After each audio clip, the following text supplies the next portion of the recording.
Mister ladies viewers அனைவருக்கும் வணக்கம். நான் doctor Nithya, Siddha physician. Urine pass பண்ணதுக்கு அப்புறமும் நமக்கு யூரின் போற மாதிரி ஒரு உணர்வு இருந்துகிட்டே இருக்கும். நிறைய பெண்கள் இதனால அஃபெக்ட் ஆறாங்க அப்படின்னு சொல்லலாம். நம்ம யூரின் பாஸ் பண்றீங்கன்னு வச்சுக்கோங்களேன், இப்பதான் யூரின் போயிட்டு வந்தேன், திரும்ப யூரின் வர மாதிரியே ஒரு ஃபீல் இருந்துகிட்டே இருக்குங்க. போனா ரொம்ப கம்மியா ஒரு 20-30 ml அளவுக்கு தான் போயிருப்பேன் போல இருக்கு. இதுக்கு போய் ரொம்ப அர்ஜென்ட்டா யூரின் வர மாதிரி ஒரு ஃபீல் ஆயிடுச்சு அப்படின்னு ஃபீல் பண்றவங்க நிறைய பேர் இருப்பீங்க. இதற்கான காரணம் அப்படின்றது என்ன, இதற்கு என்ன சிகிச்சை இருக்குன்றத நம்ம தெரிஞ்சுக்கலாம். பொதுவாக பார்த்தோம்னா இந்த யூரின் ஃப்ரீக்வன்சி, யூரின் அர்ஜென்சி அப்படின்னு சொல்லுவோம். இரவு நேரத்தில் நிறைய இந்த மாதிரி தூக்கத்தை கெடுக்கக்கூடிய இந்த பிரச்சனை நிறைய பேருக்கு இருக்கு. தூக்கத்தை கெடுக்கக்கூடிய இந்த பிரச்சனை ஏன் ஏற்படுது அப்படின்னு பார்த்தோம்னா ஒரு சில காரணங்கள். என்னென்ன காரணங்கள் அப்படின்னு பார்த்தோம்னா, நமக்கு பிளட் சுகர் லெவல் அதிகமாக இருக்கும்போது நமக்கு அதனோட சைடு எஃபெக்ட்ஸா. ஸோ இப்போ நமக்கு சுகர் லெவல் அதிகமாகுதுன்னா என்னென்ன சிம்டம்ஸ் நமக்கு தெரியும். கால் பாதங்கள்ல ஒரு மதமதப்பு தெரியுது, நர்வ்ஸ் வீக்கான மாதிரி இருக்கும், உடல் எடை இழப்பு, இது நிறைய பேருக்கு நடக்கும். இது மாதிரி நைட் டைம்ல அதிகமா யூரின் போயிட்டே இருக்கிற மாதிரி ஒரு நிலை இருக்கும். போயிட்டு வந்ததுக்கு அப்புறமும் பார்த்தோம்னா, இங்க இருந்து நான் பாத்ரூம் போறதுக்குள்ளேயே எனக்கு ரொம்ப அர்ஜென்சியா ஆயிடுதுங்க. அப்படியே யூரின் உடனே பாஸ் பண்ற மாதிரி ஆயிடுது. இதனால எனக்கு டிராவல் பண்ண முடியல, லைட்டா இருமுனா கூட யூரின் லீக் ஆயிடுது. என்னதான் பண்றது? வெளியில ஒரு டிராவல் ஒரு 1 hour போயிட்டோம்னா உடனே யூரின் போயே ஆகணும், ரொம்ப சிரமமா இருக்குன்னு சொல்லுவாங்க. அதுக்கப்புறம் பார்த்தோம்னா வேற யாருக்கு இந்த கண்டிஷன் ஏற்படலாம்? ஆண்களை பொறுத்த வரைக்கும் புரோஸ்டேட் கிளாண்ட் என்லார்ஜ்மெண்ட், நம்ம ஸ்பெஷலா இந்த புரோஸ்டேட் கிளாண்ட் என்லார்ஜ்மெண்ட்டுக்கு ட்ரீட்மெண்ட் கொடுத்துட்டு இருக்கிறோம். இதுல ஆண்களை பொறுத்த வரைக்கும் இந்த புரோஸ்டேட் கிளாண்ட்ல என்லார்ஜ்மெண்ட் இருக்கும்போது அது பிளாடரை ஒரு அழுத்தம் கொடுக்கும்.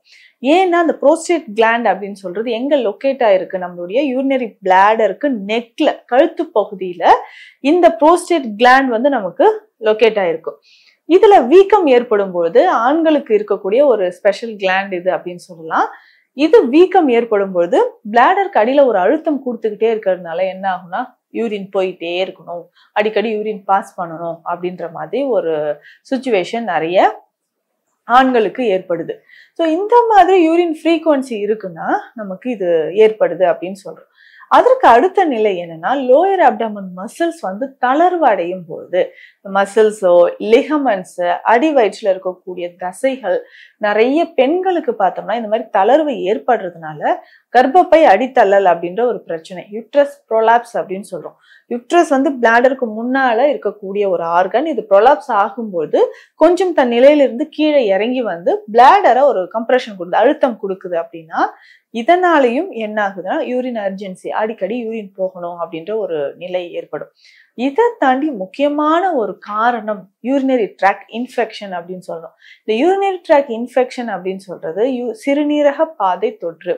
இது அதிகமா நமக்கு பிளட் சுகர் லெவல் அதிகமா இருக்கு, வயதான, அதாவது மெனோபாஸ் முடிஞ்சு 50 வயதுக்கு மேற்பட்ட பெண்களுக்கும் சில ஆண்களுக்கும் இது வயதான காலங்கள்ல யூரினரி ட்ராக் இன்ஃபெக்ஷன் அப்படின்றது ஏற்படுது. இந்த யூரினரி ட்ராக் இன்ஃபெக்ஷன், சிறுநீரக பாதை தொற்று இருக்கும்போது அடிக்கடி யூரின் பாஸ் பண்ணணும். இது வெள்ளை கலந்து ஒரு மாதிரி ஒயிட் டிசார்ஜ் இருக்கிற மாதிரி ஒரு நிலையும் ஏற்படுது. நிறைய பெண்களுக்கு இது ஏற்படுது. ஸோ இந்த மாதிரியான காரணங்களால யூரின் அர்ஜென்சி, யூரின் அடிக்கடி போகணும்ன்ற ஒரு நிலை ஏற்படும். இந்த மாதிரி சிறுநீரக பாதை பாதிப்புகள், அதுல ஏதாவது ஒரு அடைப்புகள் இருக்குன்னு வச்சுக்கோங்க. ஒரு சிலருக்கு ரீனல் கால்குலை அப்படின்னு சொல்லக்கூடிய சிறுநீரக கற்கள் நிறைய பேருக்கு இருக்கு. இந்த சிறுநீரக கற்களை நம்ம எப்படி சரி செய்யலாம், அதற்கான சிகிச்சை முறைகளும் சித்த மருத்துவத்துல இருக்கு. அப்போ ரீனல் கால்குலை அப்படின்னு சொல்லக்கூடிய சிறுநீரக கற்கள் இருக்கும் பொழுதும் நமக்கு யூரின் போகும்போது அடிக்கடி ஒரு அர்ஜென்சி வர்றதோ, எரிச்சலோட யூரின் பாஸ் பண்றதோ இந்த நிலை இருக்கும். நிறைய பேருக்கு, வயதான நபர்களுக்கு இந்த பிரச்சனை ஏற்பட்டுக்கிட்டே இருக்கு. இந்த யூரின் அர்ஜென்சில இருந்து எப்படி நம்ம விடுபடலாம், எந்த மாதிரி சிகிச்சைகள் எடுக்கலாம் அப்படின்றத பார்க்கலாம். முதல்ல நம்மளுடைய பிளட் சுகர் லெவல் எவ்வளவு இருக்குன்னு நம்ம தெரிஞ்சுக்கணும். நம்ம உடல்ல இருக்கக்கூடிய பிளட் சுகரோ இல்ல பிபியோ கொலஸ்ட்ராலோ இல்ல நம்ம ஸ்கேன் எடுத்து பார்க்கும்போது ரொம்ப கிளியரா தெரியும். பிளட் டெஸ்ட்ல சுகர் லெவல் எவ்வளவு இருக்குன்னு தெரிஞ்சிடும்.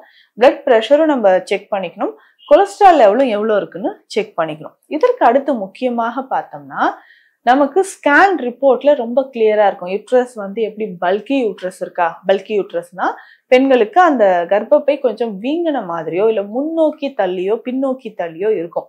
ஸோ பல்கி யூட்ரஸ் இருக்கா அப்படின்றத தெரிஞ்சுக்கணும்.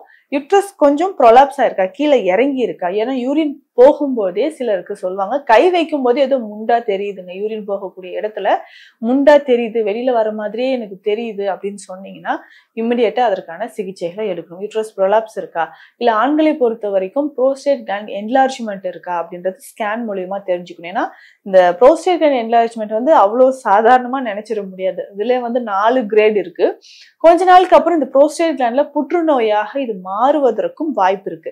அப்ப ஆரம்பத்திலேயே ஒரு 2 வருஷம் முன்னாடியே எனக்கு தெரியுங்க, ப்ரோஸ்டேட் கிளாண்ட் கொஞ்சம் வீக்கம் இருக்குன்னு எனக்கு தெரியும். பட் இது அப்படியே நான் ட்ரீட்மெண்ட்லாம் எடுக்காம அப்படியே கொஞ்சம் கொஞ்சம் அப்பப்போ பெயின் இருக்கும்போது மட்டும் அப்போ ட்ரீட்மெண்ட் எடுத்துட்டேன். இப்போ பாத்தீங்கன்னா அது வந்து கேன்சரா இருக்கு அப்படின்னு சொல்லக்கூடிய ஆண்கள் நிறைய பேர். ஆரம்ப காலகட்டத்தில் இந்த ப்ரோஸ்டேட் கிளாண்ட் ப்ரோஸ்டேட்டோமெகாலி அப்படின்னு சொல்லுவாங்க. இந்த கண்டிஷனுக்கு நம்ம ட்ரீட்மெண்ட் எடுத்தோம்னா அடிக்கடி இந்த யூரின் பாஸ் பண்ற ஒரு அர்ஜென்சி அப்படின்ற நிலைமை வராமல் இருக்கும். இதுக்கு முக்கியமாக பார்த்தோம்னா பெல்விக் எக்ஸசைஸ் அப்படின்னு சொல்லுவோம். பெல்விக் எக்ஸசைஸ்னா இடுப்பு பகுதியை வலிமை சேர்க்கக்கூடிய சிறு பயிற்சிகள், யோக பயிற்சிகளை நம்ம மேற்கொள்ளணும். அதே மாதிரி உணவு முறையில அதிகமான துவர்ப்பு இருக்கக்கூடிய உணவுகளை நம்ம செலக்ட் பண்ணி சாப்பிடணும். வாழைத்தண்டு, வாழைப்பூ சாப்பிட்றது, அத்தி பிஞ்சி சாப்பிட்றது, சுண்டைக்காய், கொத்தவரங்காய், இந்த மாதிரி துவர்ப்பும் இரும்பு சத்தும் அதிகமாக இருக்கக்கூடிய காய்கறிகள், பழங்களை நம்ம செலக்ட் பண்ணி சாப்பிடும்போது உடல்ல இருக்கக்கூடிய அதிகமான கழிவுகள் வெளியேறது மட்டும் இல்லாம இந்த வீக்கம் குறையும். யூரினரி இன்ஃபெக்ஷன் இருந்தாலும் அதுவும் நமக்கு குறையும். இதுக்கப்புறம் ஃப்ரூட்ஸ்ல என்ன அதிகமா சாப்பிடலாம் அப்படின்னு பார்த்தோம்னா சிட்ரஸ் ஃப்ரூட்ஸ் நமக்கு நல்லாவே ஹெல்ப் பண்ணும்னு சொல்லலாம். தினமும் கொஞ்சம் எலுமிச்சை சாறு தண்ணியில கலந்து எலுமிச்சை சாறு குடிக்கலாம். அல்லது இந்த எலுமிச்சை சாரோட கொஞ்சம் தேன், கொஞ்சம் மஞ்சள் பொடி சேர்த்து கலந்து ஒரு ஸ்பூன்ல அது சிரப் மாதிரி குடிச்சிக்கலாம். அதாவது ஒரு ஸ்பூன் தேன் இருக்கு அப்படின்னா அதுல வந்து ஒரு 1/4 ஸ்பூன் அளவுக்கு மஞ்சள் பொடி கலந்து அதை வந்து நம்ம சாப்பிட்டுக்கிட்டே வந்தோம்னாலும் உடல்ல இருக்கக்கூடிய இந்த பிளாடர் இன்ஃபெக்ஷன் கொஞ்சம் கொஞ்சமாக நமக்கு குறைய ஆரம்பிக்கும். சிலருக்கு இந்த இன்ஃபெக்ஷன் அப்படின்னு சொல்லும் போது போஸ்ட் வாய்ட் யூரின் அப்படின்னு சொல்லுவாங்க. யூரின் போனதுக்கு அப்புறம் கொஞ்சம் யூரின் வந்து பிளாடர்ல தேங்க ஆரம்பிச்சிடும். திரும்ப கொஞ்ச நேரத்துக்கு அப்புறம் அது இன்ஃபெக்ஷன் ஆயிட்டு நமக்கு கொஞ்சம் யூரின் வெளியில போகும், திரும்ப கொஞ்சம் பிளாடர்ல தேங்க ஆரம்பிச்சிடும். இந்த கண்டிஷன் ப்ரோஸ்டேட் கிளாண்ட் என்லார்ஜ்மெண்ட்லயும் இருக்கும். யூரின் பேசேஜ்ல வந்து ஏதாவது நேரோவிங் வெசல்ஸ் வந்து நேரோவிங் ஆகி இருக்கும்போதோ, சுருக்கம் ஏற்பட்டிருக்கும் போதோ நமக்கு இந்த மாதிரி அடிக்கடி யூரின் பாஸ் பண்ற ஒரு நிலை இருக்கும். ஸோ உணவு முறையில இதெல்லாம் ஃபாலோ பண்ணிட்டு சித்த மருத்துவத்தில் பார்த்தோம்னா அடிவயிற்றில் நம்ம ஜென்ட்லா மசாஜ் பண்ணணும். மசாஜ் அப்படின்னு சொல்லும்போது அடிவயிற்று பகுதியில எண்ணெய்களை வந்து தேய்த்து அதுக்கப்புறம் நம்ம வெந்நீர் வைத்து குளிக்கணும். இந்த மாதிரி நம்ம ஃபாலோ பண்ணிட்டு வரலாம். இதுக்கு முக்கியமாக பார்த்தோம்னா காய திருமேனி தைலம் பயன்படுத்தலாம். இந்த காய திருமேனி தைலம் அப்படின்னு சொல்றது எல்லா வயதினர்களுக்கும், ஆண்களுக்கும் பெண்களுக்கும் பொதுவானது. இந்த தைலம் வந்து லேசா ஹீட் பண்ணிட்டு அடிவயிற்றுல நல்லா அப்ளை பண்ணிடணும். அப்ளை பண்ணதுக்கு அப்புறம் ஒரு 1/2 மணி நேரம் கழித்து குளிக்கணும். இந்த மாதிரி இந்த முறைகளை வந்து தொடர்ந்து நம்ம பயன்படுத்திட்டு செஞ்சுக்கிட்டே வரும்போது அடிவயிற்று பகுதியில் இருக்கக்கூடிய அந்த மசில்ஸ் வந்து ஸ்ட்ரென்தன் ஆக ஆரம்பிக்கும். இதை தாண்டி நிறைய மருந்துகள் இருக்கு. அன்னபேதி செந்தூரம், இந்த மருந்தை ஆண்களும் சரி பெண்களும் சரி மருத்துவர் ஆலோசனைப்படி நீங்க ஃபாலோ பண்ணிட்டு வரலாம். இதனோட பயன்படுத்தக்கூடிய நிறைய மருந்துகள் இருக்கு. அப்படி பார்த்தோம்னா நமக்கு இந்த குறுந்தொட்டி வேர் சூரணமோ இல்ல அஸ்வகந்தா சேர்ந்த மருந்துகளோ நம்ம பயன்படுத்தும் போது பிளாடர் நமக்கு ஸ்ட்ரென்தன் ஆக ஆரம்பிக்கும். அதே டைம் இந்த ப்ரோஸ்டேட் கிளாண்ட் வீக்கம் இருந்தாலும் அதற்கான சிகிச்சைகளும் சித்த மருத்துவத்துல இருக்கு. இந்த பதிவு நிறைய பேருக்கு இருக்கக்கூடிய ஒரு முக்கியமான ஒரு பிரச்சனை. அதாவது அடிக்கடி யூரின் பாஸ் பண்றது, சிறுநீரக பாதை தொற்று, ரீனல் கால்குலை இருக்கு.